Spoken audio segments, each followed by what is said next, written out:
Best varicose wines చికిత్సనే పొందండి. నొప్పి లేని చికిత్స కోసం సంప్రదించండి ఎబిస్ హాస్పిటల్. నమస్తే రమగారు. నమస్తే జయ. రమగారు, మనకి సంకటహర చతుర్థి ఉంది. ఈ రోజు యొక్క విశిష్టత. ప్రతి నెల వస్తుంది. అవును. నెల నెల వచ్చేది. పౌర్ణమి తర్వాత వచ్చే 4వ రోజు. దీంట్లో ఒక సాధారణ నియమం ఏంటంటే సవితి రాత్రిపూట ఉండాలి. పగలు సవితి అయిపోయింది అనుకో 4 గంటలకు అయిపోతుంది. ముందు రోజు రాత్రి ఎన్నింటికి వచ్చిందో చూసుకుని రాత్రిపూట చేయాలని చెప్తారు. ఈ సంకటహార చతుర్థులు చేయటము మన వైపు కంటే ఎక్కువగా తమిళ, కర్ణాటక, మహారాష్ట్ర ప్రాంతాల్లో కనపడుతుంది. ఈ ప్రాంతాల్లో గాణాపత్యం అని ఒక ప్రత్యేక మతం ఉంది జయ. మనకి ఉన్నాయి కదా రకరకాల మతాలు, శైవం, వైష్ణవం, సౌరం, శాక్తేయం. దాంతోపాటు గాణాపత్యము అంటే గణపతి యొక్క మతం. విశేషంగా మహారాష్ట్రియన్స్ కనపడతారు. వాళ్ళు ఎక్కువగా బప్ప, గణపతి బప్ప, గణపతి బప్పానే, బప్ప అన్నిటికీ బప్పానే. మిగిలిన దైవాల కంటే కూడా ఎక్కువగా గాణాపత్యం మనకి మహారాష్ట్రలో కనపడుతుంది. కర్ణాటకలో, తమిళనాడులో కూడా కనిపిస్తుంది. మనం వాళ్ళ వెనకాల వాళ్ళం. మనకు కొంత తక్కువే. మనం విశేషంగా చేసేది ఏంటి? గణపతి నవరాత్రులు, చతుర్థి చేసుకుంటాం. ఏదో చతుర్థి చేసుకోవటమే. 9 రోజులు చేయటం కూడా క్రమంగా మనం ఈ మన స్వతంత్రోద్యమం తర్వాత చేసుకోవడానికి విశేషమైన పండగలు సామూహికంగా చేసుకోవడానికి కావాల్సి వచ్చి అట్లా అట్లా అట్లా అట్లా పెరిగాం. క్రమంగా ఏంటంటే మనం అన్ని రకాల పద్ధతులు కొన్ని నేర్చుకుంటున్నాం కదా, విశేషమైనవి, మంచివి. ఎక్కడితో కాదు, మన కథలో ఉంది ఎలాగూ. అందుకని ఈ సంకటహార చవితిని చేసుకోవటం ఒక విధానంగా ఇప్పుడు మనకు కనిపిస్తుంది. ఇంతకుముందు కూడా మనం ఒకసారి చెప్పాం, మళ్ళీ ఇంకొకసారి చెప్పుకుంటున్నాం. ఇదేంటంటే కృష్ణపక్షంలో వచ్చే చవితి. మామూలు చవితి ఎప్పుడు వస్తుంది? భాద్రపద శుక్ల చతుర్థి కదా. కానీ ప్రతి నెల వచ్చేటువంటి కృష్ణ చతుర్థి నాడు సంకటాలు తొలగిస్తాడు వినాయకుడు. అసలు చవితి అంటేనే వినాయకుడిది కదా. నెలలో ఏడాదిలో 24 చవితులు వస్తాయి. అందులో ప్రధానమైన చవితి ఒక్క శుక్ల చవితి. శుక్ల చవితులు వదిలిపెట్టాడు. కృష్ణ చవితులు 12. మనము కుమా పిల్లలకి చదువు రాకపోయినా, బుద్ధిమాంద్యం ఉన్నా, మాటలు రాకపోయినా, చెప్పుడు మాటలు విని చెడిపోతున్నా, మన మాట అస్సలు వినకపోయినా, ఎందులోకి వెళ్ళాలి, ఏం పని చేయాలి అన్న అవగాహన, తెలివిడి లేకపోయినా గణపతి ఆరాధన చేయవచ్చు. మామూలుగానే మనం ఏదైనా పని మొదలు పెడితే ముందు గణపతినే ప్రార్థిస్తాం. మొదటి ప్రార్థన ఆయనదే కదా. అలాంటివే కాకుండా ఇట్లా మనకి సమస్యలు ఉన్నప్పుడు మనం ఈ పని చేయొచ్చు.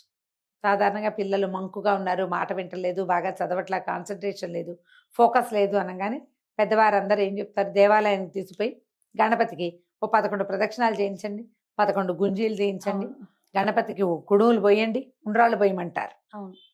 ఇది చెప్పుకుంటాం మనం. ఇది ఎక్కడి నుంచైనా రాని ఈ పద్ధతి. గణపతిని ప్రార్థిస్తే జ్ఞానం పెరుగుతుంది, సూక్ష్మమైన బుద్ధి అలవడుతుంది, ఫోకస్ వస్తుంది. వీటితో పాటు కుటుంబ కష్టాలు ఎలాగోనే, పిల్లల పైకి రాకపోవటం, వాళ్ళు ఎక్కడికి వెళ్ళినా వాళ్ళకి ఏదో ఒక అడ్డంకి వస్తూ ఉండటం. ఇప్పుడు వాళ్ళు ఎవరికైనా మన పిల్లలకి అడ్డంకి వస్తే మనకు వచ్చినట్టే అది. అంతే కదండి. తల్లులు ఎక్కువగా ఇవి చేస్తూ కనపడతారు. కుటుంబాల్లో చేసుకుంటారు. ఎవరైనా చేసుకోవచ్చు. దీనికి ఆనమాయితీ కావాలి, ఆను కావాలి లేదు, హాయిగా చేసుకోవచ్చు. దీనికి చేసుకోవడానికి పెద్ద పద్ధతి ఉంది, సింపుల్ పద్ధతి ఉంది, ఈజీ పద్ధతి కూడా ఇంకొకటి ఉంది. 3 చెప్దాం. పెద్ద పద్ధతి ఏంటంటే పగలు ఉపవాసం ఉండి సాయంకాలం చంద్రోదయం కాగానే చక్కగా గణపతిని, మట్టి వినాయకుడిని బాగా పూజించుకుని విశేషమైన సేవ. మనకి వినాయక చవితి నాడు ఎట్లా షోడశోపచారాలు చేసుకుంటాము? అవునండి. షోడశోపచారాలు చేసి గణేశోత్పత్తి కథ చెప్పుకుని వినాయక చవితి నాడు ఎట్లా నివేదనలు పెడతామో అట్లాగే చక్క కుడుములు, ఉండ్రాళ్ళు, బెల్లము, పటిక బెల్లము, పానకము, వడపప్పు అన్నీ చేసి నివేదన చేసి, సో ఆ చంద్రోదయం పూర్తిగా అయ్యాక భోజనం చేయటం. ఇప్పుడు ఇన్ని రకాలు చేయాలంటే ఈ ఉద్యోగస్తులు, చిన్నపిల్లల వాళ్ళు, కొంతమంది చేయి పట్టని వాళ్ళు కష్టపడతారు కదా. రెండో మెథడ్, పూర్తి ఉపవాసం కాకుండా మధ్యాహ్నం ఏదైనా టిఫిన్ తిని, అన్నం తినకుండా సూర్యాస్తమయం అయ్యాక కాసిని కనీసం 11 అయినా ఉండ్రాళ్ళు చేసి అంత పానకము ఆ మాత్రం పెసరపప్పు నానబెట్టుకుని పానకం తయారు చేసుకోవడం, వడపప్పు చూపిస్తున్నా కదా అవి స్వామివారి దగ్గర పెట్టి సింపుల్గా గణపతి పూజ చేసుకుని ఈ కుడుములు నివేదన చేసి దండం పెట్టుకుని హారతి ఇచ్చేసి స్వామివారికి భోజనం చేసేయటం. Okay, easy method. ఉపవాసం ఉంటారో ఉండరో ఏదో ఒకటి మీకు దోచింది. సంకటహర చతుర్థి నాడు సాయంకాలం గణపతి ఆరాధన జరిగే ఏ దేవాలయానికైనా వెళ్ళిపోయి అక్కడ అష్టోత్తరమో ఏదో పూజ చేస్తారు, అది చేయించుకుని హారతి ఇచ్చే వేళకు చూసి దండం పెట్టుకుని ప్రసాదం పెడతారు, పుచ్చుకోండి. సంకటహర చతుర్థి నాడు ఇలా కూడా చేసుకోవచ్చు. ఓకే, మీరు ఏది చేయగలిగితే అది చేయండి. ప్రతి నెల వస్తాయి. దీనికి ఈజీ మెథడ్ ఏంటి, మన దగ్గర ఒక క్యాలెండర్ ఉంటే క్యాలెండర్లో వాళ్ళే బుజ్జి వినాయకుడు బొమ్మ వేసి కనపడుతుంది. మీరు రౌండ్ ఆఫ్ చేసి పెట్టుకోండి. గ్రీన్ కలర్ తోటో రెడ్ కలర్ తోటో గుర్తుంటుంది. ఫోన్లో పెట్టుకోండి, లేకపోతే రిమైండర్స్ పెట్టుకుంటాం కదా, ఈరోజు సంకటహర చతుర్థి అని అదే మనకి తట్టి లేపుతుంది పొద్దున్నే. ఈ విధానాల్లో మీరు ఏది కుదిరితే అది చేసుకోండి. దీంతో పాటు మంగళవారము చవితి సంకటహర చతుర్థి వస్తే అంగారక చతుర్థి అంటారు. అది చాలా మంచిది. అది ఇంకా విశేషమైన ఫలితాన్ని ఇస్తుంది. సంవత్సరంలో 1-2 సార్లు రావచ్చు. ఈ ఏడాది ఇంకా మన చూడ క్యాలెండర్ చెప్తాం కదా, అప్పుడు చెప్పుకుందాం ఆ సంకటహర చతుర్థులు ఎన్ని ఉన్నాయి, అంగారక చతుర్థి వచ్చిందా లేదా అనేది చూసి చెప్దాం. ఓకే, జనవరి 1 తర్వాత క్యాలెండర్ చేస్తాం కదా ఒకరోజు, అప్పుడు చెప్పచ్చు.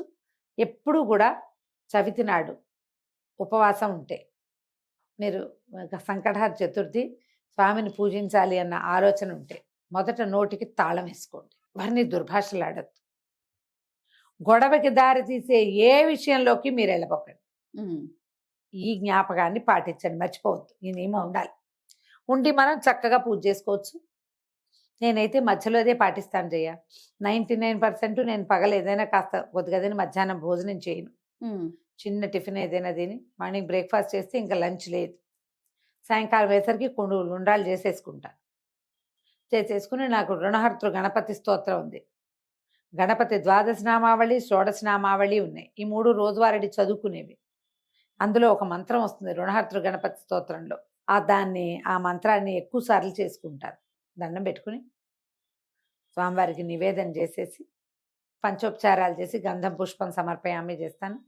ఈ నివేదన చేసి హారతి ఇచ్చి ఉండ్రాళ్ళు చక్కగా ఖర్చు పెట్టి వినిమయం చేసి రాత్రికి వంట చేసుకుని భోజనం చేస్తాను. అసలు 3 వంతులు పెద్ద వంట కూడా చేయటం లేదు, కుడుములతోటే గడిపేస్తా కూడా నేను. అవి ఎక్కువే అవుతూ ఉంటాయి కాబట్టి నేనైతే ఇదే పాటిస్తా.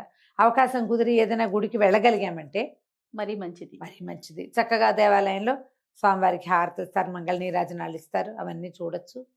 ప్రసాదం అక్కడ చేస్తారు, స్వామివారి నివేదన చేయబడుతుంది కాబట్టి అది తెచ్చుకుంటే ఇంకా మంచిది.